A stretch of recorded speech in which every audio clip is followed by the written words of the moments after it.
ये तो सपने पूरे करने के लिए दिया है ना। और अगर हम लोग मेहनत नहीं करेंगे, इस उम्र में नहीं करेंगे, तो कब करेंगे? ठीक, तो एडजस्टमेंट, या तो एडजस्टमेंट कर लो, या क्या करो, अपनी इनकम को धीरे धीरे बढ़ा लो, ग्रो कर लो, इतना ग्रो कर लो कि आपके सारे सपने इसके अंदर पूरे हो जाए। रास्ता कौन सा बढ़िया था, ये वाला या ये वाला? सपनों वाला। सपनों वाला, जहाँ से इनकम ग्रो हो जाए। ठीक, अब इनकम ग्रो करने के लिए 4 रास्ते हैं सेट।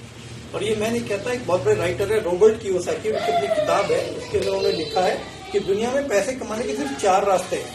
पहला रास्ता जाता है एज ए एम्प्लॉय, आप खुद कुछ काम कर ले, नौकरी कर ले। और ज्यादातर लोग इसी के पीछे भाग रहे हैं। लोगों को लगता है इसके आसान कुछ नहीं है, सुबह आराम से लंच उठाओ, 10 बजे जाओ, शाम को 5 बजे वापस आ जाओ। ठीक, एक चक्कर में चलते रहते, तो 90% से ज्यादा लोग इसी के पीछे भाग रहे हैं। कुछ लोग जिनको नौकरी नहीं मिलती, आप देखो हमारे बगल में ठाकुरद्वारा एक जगह पड़ती है, 50,000 से ज्यादा बच्चे हैं जो वहाँ पे तैयारी कर रहे हैं, क्या और हर साल आते हैं, तो क्या उनको जॉब मिल रही है? अब जिनको जॉब नहीं मिलती, वो क्या कर लेते? Self employed. हमारे टाइम में कहते थे भैया अगर नौकरी नहीं मिलती तो 2 काम है तेरे लिए, पहला या तो LLB करो, वकील बन जा, सुबह उठेगी और वहां पे जाके बैठी काला कोट पहन के, या परचून की दुकान खोल ले। तो किस में आ गए? Self employed. किसान किस में आ गया? सेल्फ एम्प्लॉयड में। डॉक्टर किस में आ गया? सेल्फ एम्प्लॉयड में। ये सारे लोग सेल्फ एम्प्लॉयमेंट में आ गए। तीसरा रास्ता है पैसे कमाने का एज ए बिजनेसमैन। आपके पास 100-200 करोड़ रुपए है, आप बड़ा सा एक प्लांट लगाओ, फैक्ट्री लगाओ, 1000-2000 मजदूर आपके लिए काम करें, पढ़े लिखे मजदूर भी हो सकते हैं ना, इंजीनियर वगैरह आप हायर करो और वो लोग काम करें, आपको पैसा है, जैसे टाटा बाटा ने किया। और चौथा रास्ता है सर एज ए इन्वेस्टर। आपके पास अच्छा पैसा है और रिस्क की कोई दिक्कत नहीं है, डूब जाए तो कोई दिक्कत नहीं, प्रॉफिट हो तो बढ़िया बढ़िया है। शेयर मार्केट या इस टाइप की बहुत सारी ट्रेडिंग्स वगैरह होती है, आप वहां पर पैसा लगा सकते हैं एज ए इन्वेस्टर। ये 4 रास्ते हैं।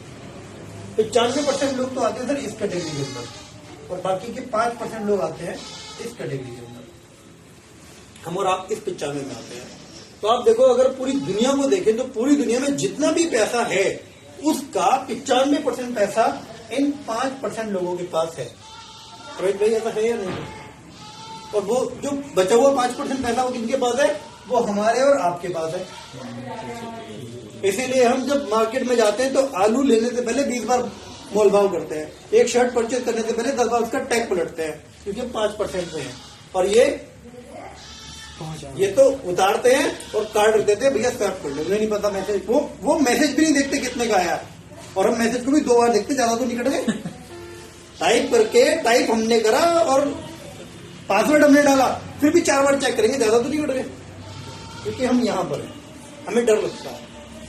ठीक, अब इनमें और इनमें अंतर क्या है? ये जितने भी 95% लोग हैं ये कर रहे हैं सर हार्ड वर्किंग, और हमें सिखाया गया बेटा मेहनत करो, मेहनत करो तो कुछ बन पाओगे, मेहनत करोगे तो कुछ कर पाओगे, और मेहनत की पड़ के मेहनत ही कर रहा है।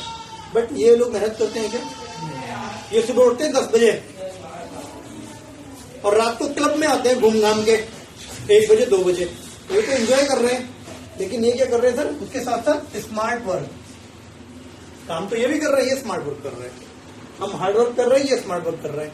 हम क्या कर रहे हैं? हम घंटों के हिसाब से काम कर रहे हैं, 8 घंटे 10 घंटे 12 घंटे। और ये घंटों के हिसाब से काम नहीं कर रहे, ये घंटों को बढ़ाने के लिए काम कर रहे हैं। जैसे आप मान के चलो कि अगर इसमें से किसी व्यक्ति ने फैक्ट्री खोली और यहाँ पर हम काम कर रहे हैं, एक आदमी कितने घंटे काम कर सकता है? 8, 10, 12, 16, इससे ज्यादा तो नहीं कर सकता। या हम कभी 32 घंटे काम कर सकते हैं? और जब कोई भी चीज जब घंटे नहीं बढ़ेंगे तो सर प्रोडक्टिविटी कैसे बढ़ेगी, पैसा कैसे बढ़ेगा? अभी दुकान 8 घंटे खुलती है तो उससे पैसा आता है, इसे आप 24 घंटे खोलने लगो।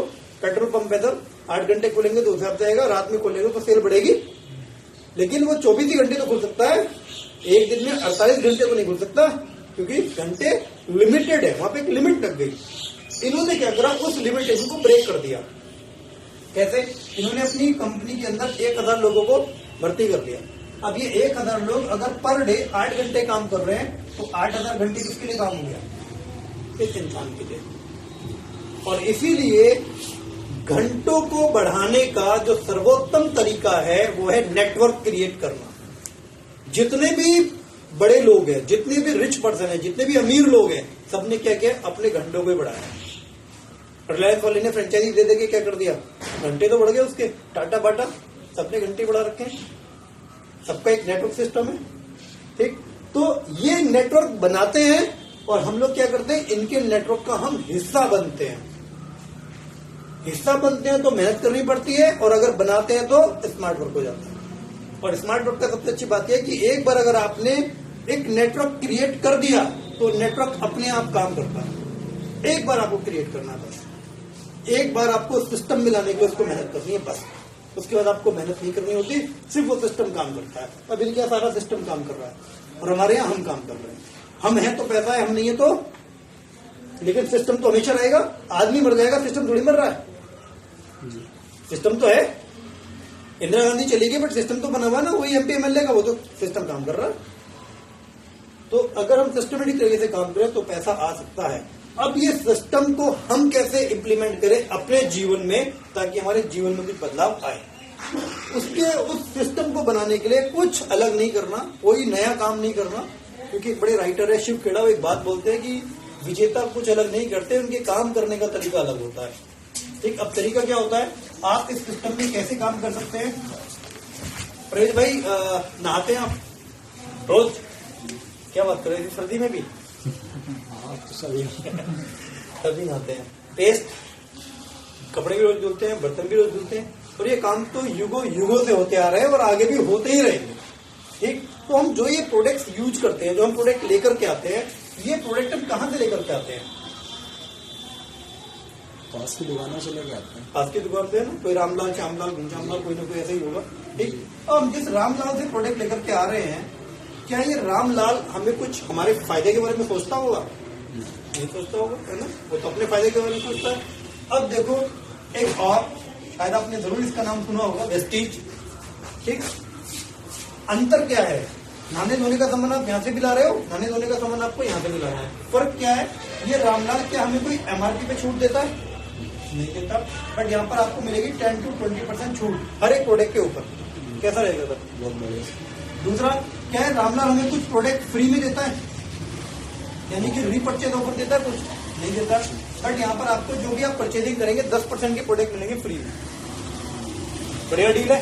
तीसरा और बढ़िया वाला फायदा क्या है, ये रामलाल ने कभी हमारे अकाउंट में कुछ कैशबैक दिया? सर सोचो कभी आए 10-20-50 रुपए? कभी नहीं आए, यहाँ नहीं आए, बट यहाँ पर आएंगे आपको 5 to 11% कमीशन आपके अकाउंट में आएगा, आपकी परचेजिंग का। आपके थ्रू जो भी कस्टमर जाएगा उसकी परचेजिंग का भी आएगा। ठीक, इसके अलावा क्या ये जो रामलाल है, क्या हमें कोई लॉयल्टी बेनिफिट देता है? जैसे मैं एक बात करता हूँ, आपसे पूछ लेता हूँ, आप कटिंग करते हैं और मान लीजिए बहुत सारे ग्राहक ऐसे होंगे आपके जो बचपन से आ रहे होंगे, है ना। अगर पुरानी दुकान है शायद आपके